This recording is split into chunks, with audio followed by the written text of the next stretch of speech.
भारत अभी हरीश राणा के उस दर्दनाक मामले से उभरा ही नहीं था जिसने दशकों के सन्नाटे के बाद गरिमामय मृत्यु की बहस छेड़ दी थी। लेकिन मुंबई के एक अंधेरे कोने में 35 साल का आनंद दीक्षित उसी त्रासदी की एक जिंदा परछाई बन चुका है। पिछले 2.5 सालों से आनंद एक वेजिटेटिव स्टेट या में कैद है, एक ऐसा शून्य जहां दिल तो धड़कता है पर रूह कहीं खो गई है।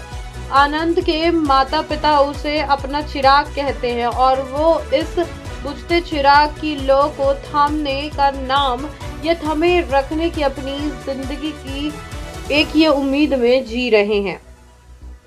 इस बुरे सपने की शुरुआत हुई 29 दिसंबर 2023 की उस सर्द रात को। गोरखपुर में आनंद अपनी उसी दिन खरीदी हुई नई स्कूटी पर सवार था, जो गाड़ी उसने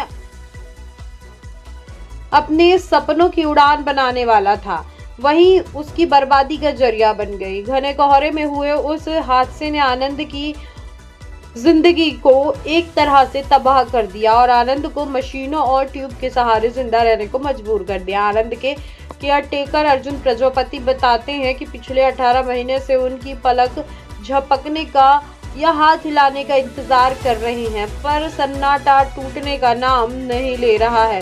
जी हाँ, आनंद की हर धड़कन को जिंदा रखने के लिए दीक्षित परिवार अब तक 4 करोड़ रुपए से ज्यादा खर्च कर चुका है। इलाज के दौरान जमीन और जीवन भर की जमा पूंजी बिक गई। जब परिवार को किला, बैन और लोटस जैसे अस्पतालों में बेटे की सांसों के लिए लड़ रहा था, तब मुंबई में बीएमसी ने उन्हें इकलौता घर पर बुलडोजर चला दिया। सही कसर या यूं कहें रही सही कसर इंश्योरेंस कंपनी ने पूरी कर दी। परिवार का आरोप है कि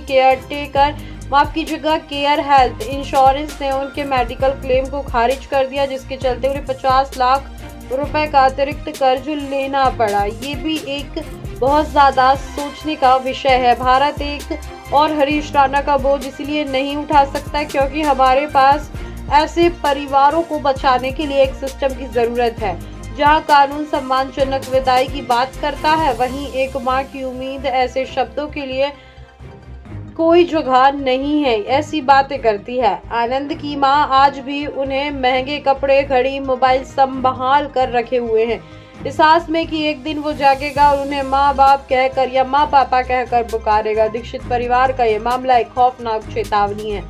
जब तक बीमा और चिकित्सा के कानून नहीं बदलेंगे या नहीं बदलते, तब तक वेजिटेटिव स्टेट सिर्फ मरीज के लिए नहीं बल्कि पूरे परिवार के लिए एक मौत की सजा से कम नहीं होता है, क्योंकि उसमें उनकी जमा पूंजी सब खत्म हो जाती है।